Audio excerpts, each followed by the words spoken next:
안녕하세요. 코리나시아TV입니다. 태국 정부 관광청이 오는 11월부터 태국에 입국하는 외국인 방문객의 자가격리 기간을 7일로 단축하는 것을 추진하겠다고 밝혔습니다.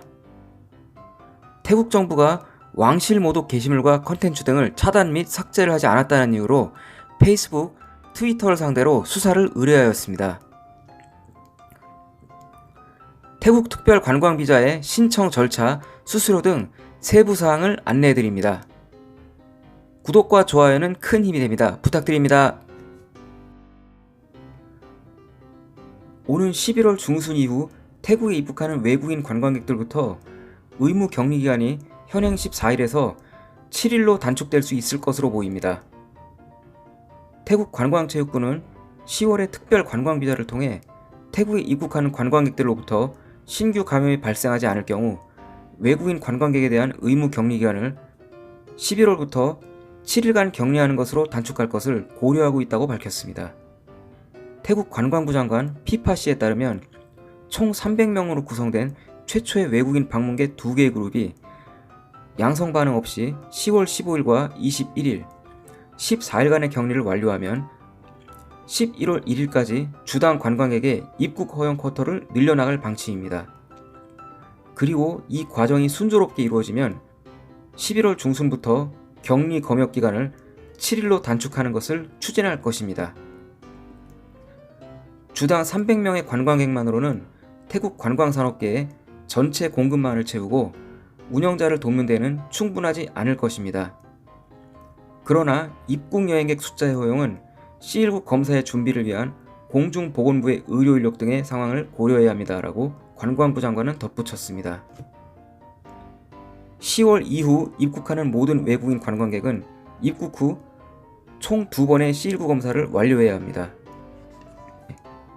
관광부 장관은 300명의 관광객으로부터 5건 정도의 양성 판정 사례가 발생하더라도 태국의 외국인 환영 계획은 어떤 일이 있더라도 진전되어야 하며 이와 동시에 상황에 대처할 수 있는 새로운 대안 또한 준비할 것이라고 언급하였습니다.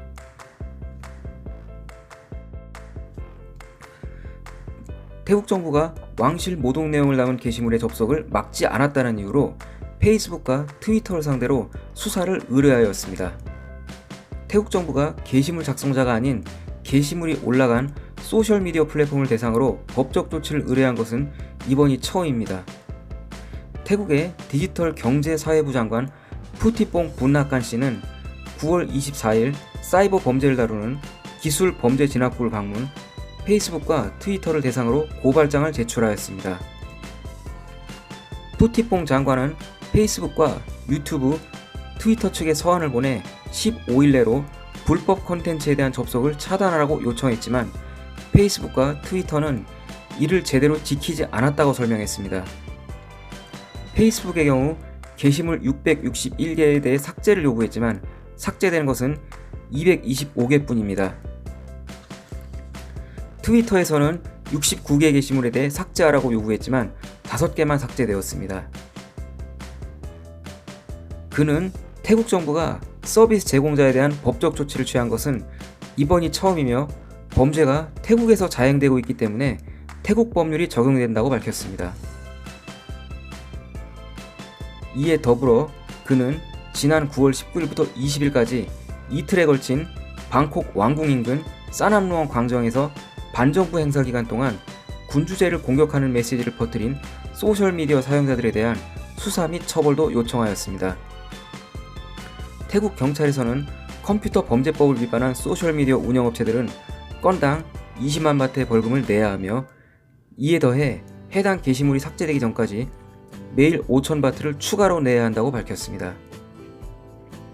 푸티퐁 장관은 지난 4월 이후 해당 플랫폼들의 불법 게시물 삭제를 거듭 요구하고 이에 따른 시간적 유예를 충분히 주었다고 강조했습니다.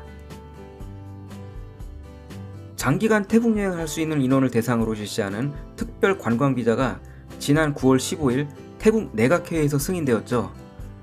특별 관광 비자를 신청하는 절차와 수수료, 부가 비용 등 세부 내용이 태국의 한 영자 언론사로부터 보도되었습니다.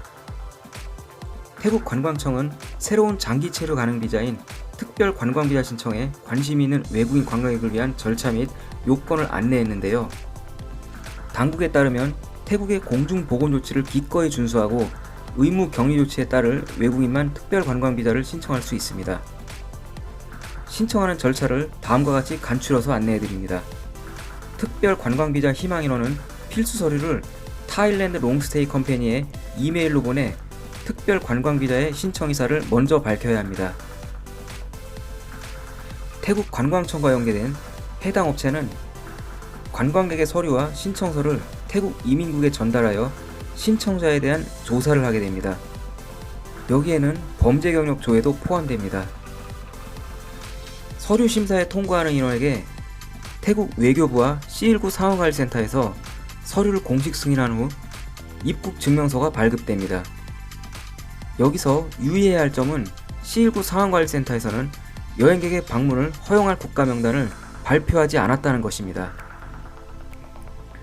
비자 지원자의 이름은 출신 국가의 태국 대사관, 영사관 등으로 전달이 되며 입국 증명서 승인을 받은 지원자는 C19 검사를 받아야 합니다.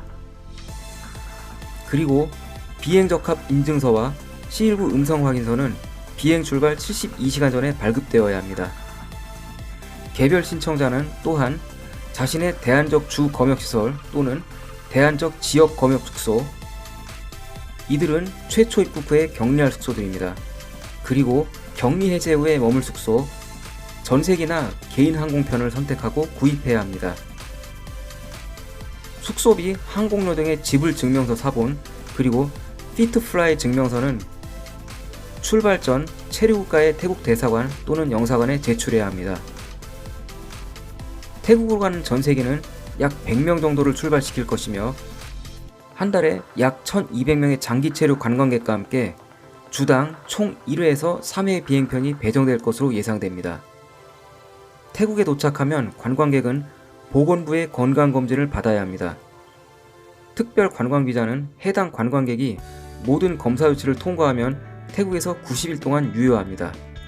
그들은 즉시 공항에서 출발하여 자비부담으로 대안적 주 검역시설 또는 대안적 지역 검역 숙소에서 14일간의 의무 격리 기간에 들어갑니다. 14일간의 격리를 완료한 후 C19 음성 판정을 받으면 관광객은 목적지를 추적하는 모바일 어플리케이션을 장착하고 원하는 대로 전국을 여행할 수 있습니다.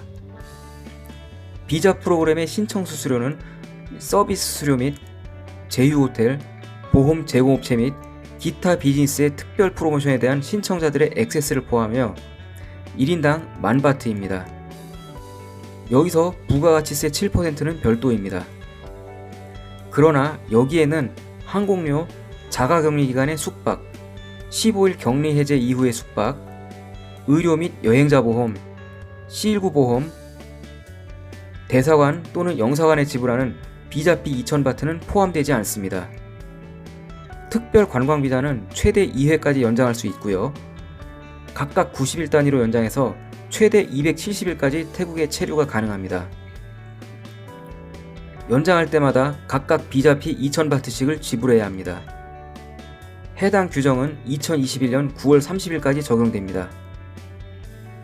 어느 나라가 해당 비자 발급 대상 국가에 선정되었는지는 발표되지 않았습니다만 한국도 대상 국가에 포함되어 태국에 들어가셔야 하는 분들께 도움이 될 수 있기를 바랍니다. 지금까지 시청해주셔서 감사드립니다. 저희는 다음 영상에서 인사드리겠습니다. 구독과 좋아요는 큰 힘이 됩니다. 부탁드리겠습니다.